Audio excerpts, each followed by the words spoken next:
Good morning student, मैं सुनील सैनी आप सभी का अपने YouTube चैनल पर हार्दिक स्वागत करता हूं। देखो, आज की इस क्लास में हम गाउस के नियम के अनुप्रयोग पढ़ेंगे। गाउस के नियम के अनुप्रयोग हमने लास्ट क्लास में पढ़ा गाउस का नियम। आप पढ़ते उसके अनुप्रयोग यानी इसका उपयोग कहां कहां किया जाता है। तो देखो, गाउस का नियम का फर्स्ट अनुप्रयोग है कि गाउस के नियम से अनंत रेखीय आवेश, गाउस के नियम से अनंत रेखीय आवेश या आवेशित तार के कारण विद्युत क्षेत्र की तीव्रता, यानी हमें अनंत रेखीय आवेश या उसे कह सकते हैं आवेशित तार, उसके कारण विद्युत क्षेत्र की तीव्रता ज्ञात करनी है। तो देखो क्या करते हैं भाई, हम एक अनंत रेखीय आवेश लेते हैं। एक क्या लेते हैं? अनंत रेखीय आवेश। ऊपर नीचे डॉट कर देंगे कि कहां तक जा रहा है? अनंत तक। यानी हमने एक अनंत रेखीय आवेश लिया। आप देखो, इसके मध्य बिंदु ओ से, इसका मध्य बिंदु लेते हैं ओ, उससे स्मॉल आर दूरी पर, मध्य बिंदु ओ से स्मॉल आर दूरी पर बाहर की ओर एक बिंदु पी स्थित है। एक बिंदु क्या स्थित है भाई? पी, जिस पर हम विद्युत क्षेत्र की तीव्रता ज्ञात करते हैं। जिस पर क्या ज्ञात करते हैं? विद्युत क्षेत्र की तीव्रता। हमने कहा एक अनंत रेखीय आवेश है, अनंत रेखीय आवेश या कह लीजिए अनंत रेखीय आवेश से तार। आप देखो, जिसके मध्य बिंदु ओ से स्मॉल आर दूरी पर क्या एक बिंदु पी स्थित है, जिस पर हमें विद्युत क्षेत्र ज्ञात करना है, विद्युत क्षेत्र की तीव्रता ज्ञात करनी है। तो बिंदु P पर विद्युत क्षेत्र की तीव्रता ज्ञात करने के लिए हम क्या करते हैं? दो अल्पांश भाग लेते हैं, यानी मध्य बिंदु O से दोनों ओर समान दूरी स्मॉल l पर, मध्य बिंदु O से दोनों ओर समान दूरी l पर अल्पांश भाग A1 तथा A2 लेते हैं। अल्पांश भाग के लिए A1 तथा A2, जिनके कारण बिंदु P पर विद्युत क्षेत्र की तीव्रता क्रमशः dE1 और dE2 है। यानी जिनके कारण बिंदु P पर जो विद्युत क्षेत्र की तीव्रता है वो कितनी मानी हमने? dE1 और dE2 है। कहने का मतलब A1 के कारण बिंदु P पर विद्युत क्षेत्र की तीव्रता D1 और इसके कारण कितना? E2 कारण dE2 है। तो देखो, हमने क्या कहा भाई कि एक अनंत रेखीय आवेश है या आवेशित तार है, जिसके मध्य बिंदु O से स्मॉल आर दूरी पर एक बिंदु P स्थित है, जिस पर विद्युत क्षेत्र की तीव्रता ज्ञात करते हैं। बिंदु P पर विद्युत क्षेत्र की तीव्रता ज्ञात करने के लिए मध्य बिंदु O से या मध्य बिंदु O की दोनों ओर समान दूरी पर या समान दूरी L पर दो अल्पांश भाग A1 व A2 लेते हैं। क्या लिया हमने? A1 व A2, जिनके कारण विद्युत क्षेत्र की तीव्रता क्रमशः dE1 व dE2 है। जिनके कारण विद्युत क्षेत्र की तीव्रता कितनी है? dE1 व dE2। अब देखते हैं हम dE1 और dE2 है, उनके परिमाण कैसे होंगे? समान। यानी dE1 mode of dE1 equal to कितना होगा? Mode of dE2। यानी इससे क्या है कि दिख रहा है हमें विद्युत क्षेत्र की तीव्रता dE1 व dE2 दोनों परिमाण में कैसी है? समान, लेकिन दोनों की दिशा कैसी है? भिन्न भिन्न है। दोनों की दिशा कैसी है? अलग अलग है। हमने कहा कि विद्युत क्षेत्र की तीव्रता dE1 व dE2 परिमाण में समान है, लेकिन उनकी दिशा कैसी है? भिन्न भिन्न। उनकी दिशा कैसी है? भिन्न भिन्न। अब देखो, इसके कारण इनकी परिणामी विद्युत क्षेत्र की तीव्रता ज्ञात करने के लिए, बिंदु P पर परिणामी विद्युत क्षेत्र की तीव्रता ज्ञात करने के लिए हम dE1 व dE2 के क्षैतिज व लंबवत घटक लेते हैं। तो देखो, dE2 का लंबवत घटक लेते हैं। लंबवत घटक ऊपर की ओर आएगा, कितना होगा भाई? dE2। क्षैतिज घटक इसी ओर आएगा, उसको क्या नाम देते भाई? dE2 cos theta. यहां पर कितना जाएगा? dE2 लंबवत घटक में sin थीटा। लंबवत घटक में क्या आता है भाई, साइन, और क्षैतिज घटक में क्या आता है, कॉस। तो लंबवत घटक हो गया डी2 का डी2 sin थीटा, और क्षैतिज घटक कितना हो गया डी2 cos थीटा। इसके सिमिलरली इसके समान क्या करते हैं, डी1 के हम क्षैतिज लंबवत घटक लेते हैं। तो डी1 का लंबवत घटक नीचे को होगा कितना भाई, डी1 sin थीटा। डी1 का लंबवत घटक कितना होगा, डी1 sin थीटा। ऐसे इसका क्षैतिज घटक ले तो क्षैतिज घटक इधर भी आएगा इस दिशा में, कितना जाएगा भाई, डी1 cos थीटा। कितना आएगा, डी1 cos थीटा। ये हो गए इनके घटक, ये क्या हो गए इनके भाई घटक। तो देखो अब तक हमने क्या कहा भाई कि चित्र अनुसार एक अनंत रेखीय आवेश या आवेशित तार है जिसके मध्य बिंदु O से स्मॉल r दूरी पर एक बिंदु P स्थित है, जिस पर विद्युत क्षेत्र की तीव्रता ज्ञात करनी है। इस बिंदु P पर विद्युत क्षेत्र की तीव्रता ज्ञात करने के लिए मध्य बिंदु O के दोनों ओर समान दूरी पर दो अल्पांश भाग A1 by A2 लेते हैं। मध्य बिंदु O के दोनों ओर समान दूरी L पर दो अल्पांश भाग A1 by A2 लेते हैं, जिनके कारण बिंदु P पर विद्युत क्षेत्र की तीव्रता क्रमशः D1 by D2 है, D1 by D2 है। आप देखते हैं विद्युत क्षेत्र की तीव्रता D1 by D2 परमाणु में समान है, परमाणु में कैसी है, समान, लेकिन उनकी दिशा कैसी है, भिन्न भिन्न अलग अलग है। इसलिए परिणामी विद्युत क्षेत्र की तीव्रता ज्ञात करने के लिए परिणामी विद्युत क्षेत्र की तीव्रता ज्ञात करने के लिए इनके लंबवत व क्षैतिज घटक लेते हैं। तो देखो D2 का लंबवत घटक कितना जाएगा, D2 sin थीटा, और इसका क्षैतिज घटक कितना जाएगा, D2 cos थीटा। इसके सेम D1 के हम क्षैतिज और लंबवत घटक लेते हैं। तो लंबवत घटक कितना हो गया, D1 sin थीटा, और क्षैतिज घटक कितना हो गया, D1 cos थीटा। अब आगे देखते हैं इसके कि इनके लंबवत घटक यानी D1 और D2 के लंबवत घटक D1 sin theta by D2 sin theta परमाणु में समान, लेकिन दिशा में कैसे हैं, अलग अलग हैं या दिशा में विपरीत हैं। यानी इनके लंबवत घटक D1 sin theta by D2 sin theta परमाणु में समान, लेकिन दिशा में कैसे हैं, विपरीत। परमाणु में समान लेकिन दिशा में कैसे हैं, विपरीत, इसलिए परस्पर निरस्त हो जाते हैं। यानी इनके लंबवत घटक D1 sin थीटा और D2 sin थीटा परस्पर कैंसिल हो जाते हैं, निरस्त हो जाते हैं। लेकिन क्षैतिज घटक परमाणु में दिशा में समान है, देखो दोनों इसी दिशा में, और D1 और D2 परमाणु समान है और दिशा भी कैसी है, समान, इसलिए दोनों जुड़ जाते हैं।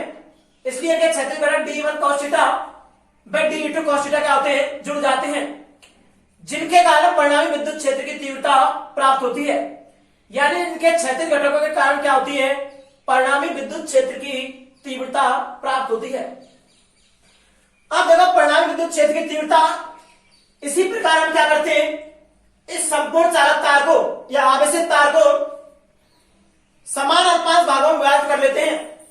तो उनके कारण विद्युत क्षेत्र की तीव्रता पृष्ठ के लंबवत या रेखीय आवेशित चालक तार है उसके लंबवत OP दिशा में प्राप्त होती है। यानी इस चालक तार है या अनंत रेखीय आवेश है, उसके कारण विद्युत क्षेत्र की तीव्रता की दिशा कहां होती है, इस पृष्ठ के लंबवत OP दिशा में प्राप्त होती है। तो हम पहले निकालते हैं इसमें आवेशित तार या अनंत रेखीय आवेश से में दिशा का निर्धारण, यानी विद्युत क्षेत्र की दिशा कहां होगी। तो उसके लिए हमने डायग्राम बनाया। तो हमने देखा कि विद्युत क्षेत्र की दिशा इस आवेशित तार या अनंत रेखीय आवेश के लंबवत OP दिशा में प्राप्त होती है। तो ये किसका था, दिशा का निर्धारण। एक बार और सुन लो कि दिशा का निर्धारण है उसकी भाषा में क्या लिखते हैं कि चित्र अनुसार एक अनंत रेखीय आवेश या आवेशित तार है जिसके मध्य बिंदु O से स्मॉल r दूरी पर एक बिंदु P स्थित है, जिस पर विद्युत क्षेत्र की तीव्रता ज्ञात करने के लिए मध्य बिंदु O के दोनों ओर समान दूरी L पर दो अल्पांश भाग A1 by A2 लेते हैं, जिनके कारण बिंदु P पर विद्युत क्षेत्र की तीव्रता क्रमशः D1 by D2 है, जो कि परमाणु में समान लेकिन दिशा में भिन्न भिन्न है, अलग अलग है। इसलिए परिणामी विद्युत क्षेत्र ज्ञात करने के लिए इनके लंबवत व क्षैतिज घटक लेते हैं। तो हमने देखा कि इनके लंबवत घटक d1 sin थीटा व d2 sin थीटा परिमाण में समान लेकिन दिशा में विपरीत होने के कारण परस्पर निरस्त हो जाते हैं, जबकि क्षैतिज घटक d1 cos थीटा व d2 cos थीटा परिमाण में दिशा में समान होने के कारण जुड़ जाते हैं, जिसके कारण हमें परिणाम विद्युत क्षेत्र की तीव्रता इस चालक तार के लंबवत ओपी दिशा में प्राप्त होती है। तो ये अपनी दिशा होगी भाई, चालक तार की दिशा कहां होगी कि चालक तार के लंबवत ओपी दिशा में। अब आगे गणना करेंगे विद्युत क्षेत्र की तीव्रता की। देखो अभी हमने क्या किया, विद्युत क्षेत्र की दिशा का निर्धारण किया। अब अनंत रेखीय आवेश या आवेशित तार के कारण हम विद्युत क्षेत्र की तीव्रता की गणना करते हैं।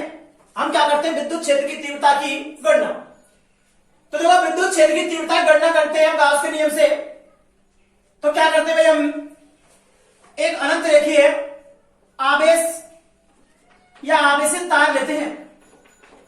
हमने क्या किया, एक अनंत रेखीय आवेश या आवेशित तार लिया, जिसका हमने एक भाग ले लिया ए बी, जिसका एक भाग क्या लिया हमने ए बी। अब देखो इसके कारण हमें क्या करनी है, विद्युत क्षेत्र की तीव्रता, मान चलो इसमें प्लस क्यू आवेश है, आवेशित तार हो गया। इसके कारण विद्युत क्षेत्र की तीव्रता ज्ञात करने के लिए या इसके मध्य बिंदुओं से स्मॉल आर दूरी पर एक बिंदु पी लेते हैं। एक बिंदु क्या लेते हैं, पी, जिस पर विद्युत क्षेत्र की तीव्रता ज्ञात करते हैं। देखो चित्र अनुसार एक अनंत रेखीय आवेश है, जिसका एक अल्पांश भाग हम ए बी लेते हैं, जिसका एक अल्पांश भाग क्या लेते हैं, ए बी, जिसके मध्य बिंदु से स्मॉल आर दूरी पर एक बिंदु पी है, जिस पर हम विद्युत क्षेत्र की तीव्रता ज्ञात करते हैं।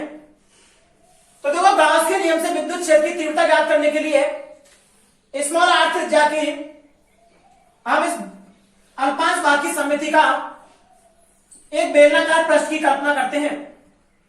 एक बेलनाकार पृष्ठ की क्या करते हैं, कल्पना। तो हमने क्या किया भाई, एक बेलनाकार पृष्ठ की कल्पना की। हम जानते हैं भाई गाउस के नियम से विद्युत क्षेत्र की तीव्रता गणना करते हैं तो एक बंद पृष्ठ की कल्पना करते हैं। एक बंद पृष्ठ की क्या करते हैं, कल्पना। तो हमने यहां पर बेलनाकार बंद पृष्ठ की कल्पना की, जिसके पृष्ठ पर क्या है, बिंदु P, जिस पर क्या ज्ञात करनी है, विद्युत क्षेत्र की तीव्रता ज्ञात करनी है E। अब देखो क्या करते हैं भैया, हमने लिया इसकी लंबाई कितनी लेते हैं, L। लंबाई कितनी है भैया, अल्पांश भाग की L। अब देखो क्या करते हैं, इस बेलन को तीन भागों से बना हुआ मानते हैं, या इस बेलनाकार पृष्ठ को तीन भागों में विभाजित करते हैं। देखो ऊपर वाला भाग लेते हैं हम S1, ले लेंगे S1। तो देखो क्षेत्रफल अल्पांश कहां हो गई, ऊपर की ओर dA वेक्टर। हमने विद्युत क्षेत्र की तीव्रता निकाली, कहां होती है, पृष्ठ के लंबवत भाग की ओर। ये विद्युत क्षेत्र की तीव्रता जाएगी E। इस पृष्ठ को मानते हैं S2। यहां पर क्षेत्रफल अल्पांश कहां हो, नीचे की ओर dA वेक्टर। आगे विद्युत क्षेत्र की तीव्रता वही बाहर की ओर सेम E वेक्टर। यहां पर देखो dA वेक्टर कहां होगा, इसी दिशा में होगा। ये कौन सा पृष्ठ लेते हैं, S3। अब देखो क्या करते हैं भैया, हम विद्युत क्षेत्र की तीव्रता की गणना करते हैं। उसके लिए क्या किया, हमने एक अनंत रेखीय आवेश लिया, जिस पर आवेश का परिमाण कितना है, प्लस क्यू। जिस पर आवेश का परिमाण कितना है, प्लस क्यू। लंबाई कितनी है, L, जिसके मध्य बिंदु से स्मॉल आर दूरी पर बिंदु P स्थित है, जिस पर विद्युत क्षेत्र की तीव्रता ज्ञात करते हैं। विद्युत क्षेत्र की तीव्रता ज्ञात करने के लिए एक बेलनाकार बंद पृष्ठ की कल्पना करते हैं, जिसे तीन भाग S1, S2 और S3 से बना मान सकते हैं। तो देखो इसके कारण हमें क्या ज्ञात करनी है, विद्युत क्षेत्र की तीव्रता, और वो भी किसके नियम से ज्ञात करते हैं, गाउस के नियम से। हम मानते हैं, इसकी भाषा में लिखते हैं कि चित्रानुसार एक अनंत रेखीय आवेश है। चित्रानुसार एक अनंत रेखीय आवेश है, जिसका एक भाग ए बी लेते हैं, जिसकी लंबाई कितनी है, L। जिसका एक भाग ए बी लेते हैं, जिसकी लंबाई कितनी है, L, तथा जिसका रेखीय आवेश घनत्व कितना है, लेम्डा। तो सबसे पहले निकालते हैं रेखीय आवेश घनत्व, रेखीय आवेश घनत्व। हम पढ़ चुके रेखीय आवेश घनत्व लैम्डा बराबर कितना होता है भाई, Q अपॉन L। लैम्डा बराबर कितना होता है, Q अपॉन L। रेखीय आवेश घनत्व होता है लैम्डा बराबर Q अपॉन L, यानी प्रति एकांक लंबाई पर उपस्थित आवेश को रेखीय आवेश घनत्व कहते हैं। यहां से आवेश Q का मान निकालते हैं और Q बराबर कितना जाएगा भाई, लैम्डा L। समीकरण नंबर कितने देते हैं, फर्स्ट। हम गाउस के नियम से क्या करते हैं, विद्युत क्षेत्र की तीव्रता ज्ञात करते हैं। तो क्या करते हैं, गाउस के नियम से, गाउस के नियम से देखो, गाउस के नियम से क्या होगा भाई, ये गाउस का नियम क्या होता है, बंद समाकलन E vector dot dA vector equal to summation Q upon epsilon naught. ये गाउस का नियम होता है। अब देखो भाई, इस गाउस के नियम को क्या करते हैं, तीनों पृष्ठ के लिए S1, S2, S3 के लिए अलग तोड़ लेते हैं। तो देखो क्या करेंगे भाई, संपूर्ण बेलनाकार पृष्ठ के लिए, संपूर्ण बेलनाकार पृष्ठ के लिए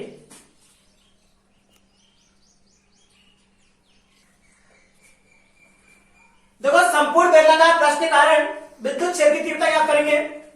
तो इस फॉर्मूले को तीन पृष्ठ S1, S2, S3 के लिए अलग अलग लिखते हैं। देखो क्या होगा भाई, बंद समाकलन S1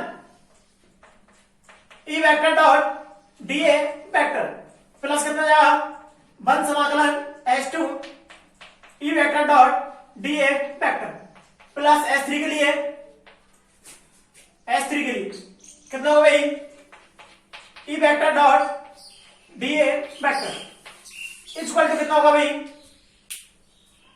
Q upon epsilon not. क्योंकि यहां पर आवेश कितना है, Q टोटल, तो कितना लिख दिया, Q upon epsilon not. Dot को हटाते हैं क्या आएगा, cos थीटा। तो बंद इंटीग्रेशन कितना जाएगा भाई, E dA cos थीटा, किसके लिए, S1 के लिए। सेम S2 के लिए निकालेंगे, E dA cos theta plus किसके लिए भाई, S3 के लिए कितना हो जाएगा, E dA cos theta equal to कितना होगा, Q अपॉन एप्सिलॉन नॉट। देखो यहां पर थीटा कोण किस किस के बीच मध्य है, E बट dA, यानी विद्युत क्षेत्र की तीव्रता और क्षेत्रफल सदिश के मध्य कोण क्या है, थीटा। तो क्या करते हैं, देखो भाई S1 और S2 प्लस के लिए E और dA के बीच में कोण कितना है, 90, और S3 के लिए कितना है, 0। तो क्या लिखते हैं भाई, S1 बाय S2 पृष्ठ के लिए,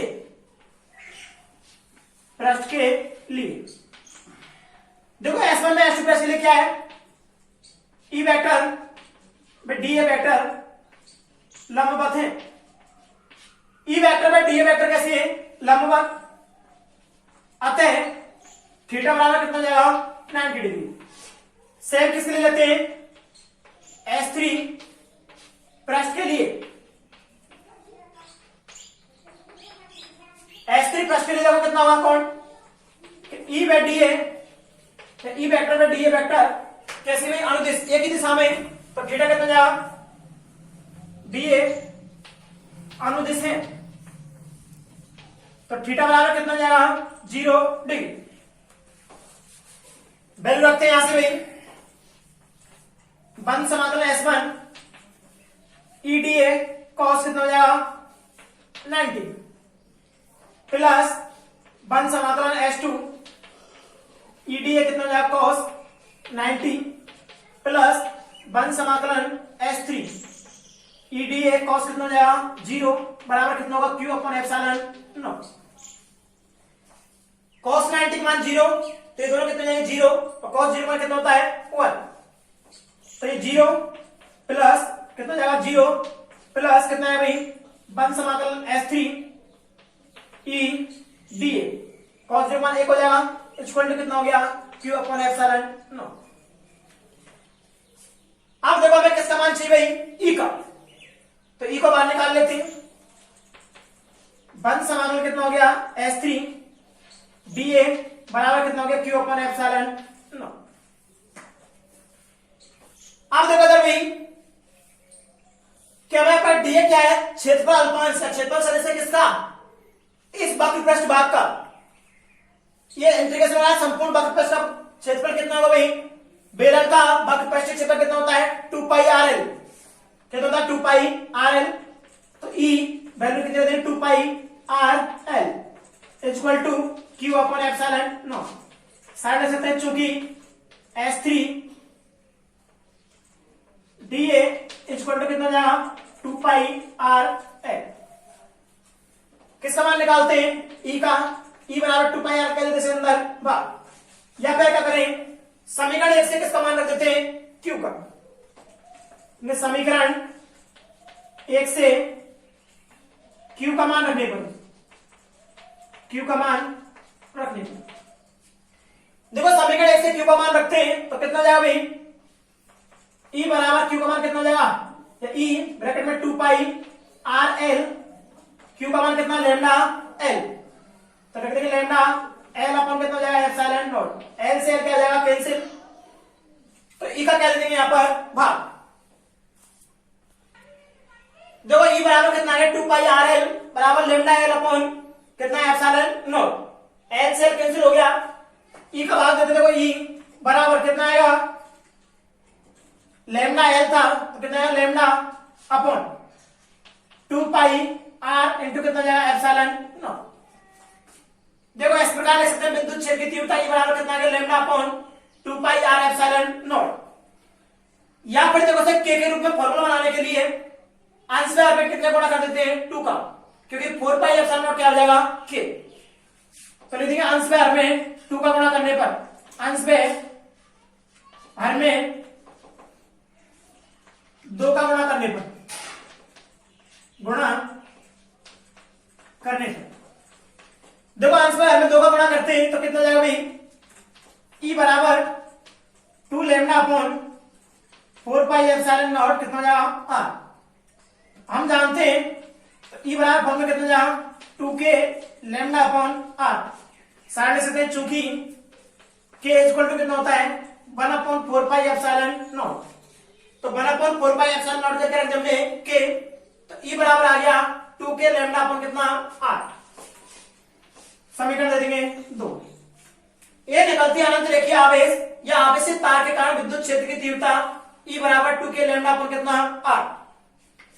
अब इससे संबंध देखें यदि हम कि देखिए E और लैम्डा के मध्य संबंध कैसा समानुपाती और E बाय R के मध्य संबंध किसका है विकर्णपाती। तो देखो क्या करेंगे, E में किसके मध्य ग्राफ बनाए लैम्डा के मध्य R,